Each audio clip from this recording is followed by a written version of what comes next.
வணக்கம் ஃப்ரெண்ட்ஸ், இந்த ப்ளவுஸை இன்றைக்கி முடிச்சுட்டு நம்ம அடுத்த ப்ளவுஸ் போகலாம். ஒரே வீடியோவில் 3 ப்ளவுஸ் சொல்லி கொடுத்துருக்கேன்.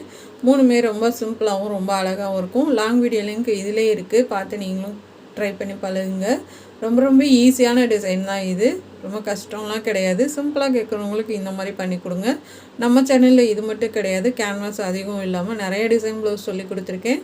இந்த வீடியோ உங்களுக்கு யூஸ்ஃபுல்லாக இருக்கும், பார்த்து நீங்களும் கற்றுக்குங்க. இது மட்டும் கிடையாது, திண்டுக்கல் சமையலும் நம்மளோட தான், நம்ம சேனல் தான். அதுலேயும் நிறைய சமையல் ஈஸியாக சமைக்கிற மாதிரி சொல்லி கொடுத்துருக்கேன். அதையும் பார்த்துட்டு எப்படி இருக்குன்னு சொல்லுங்கள். நம்ம சேனல் பார்க்குறதுக்கு நன்றி. இது பிடிச்சிருந்தா சப்போர்ட் பண்ணுங்கள், சப்ஸ்கிரைப் பண்ணுங்கள். இந்த 3 ப்ளவுஸும் பார்த்துட்டு உங்களுக்கு பிடிச்சிருக்கா என்னன்றதை கமெண்டில் சொல்லுங்கள். Thank you friends.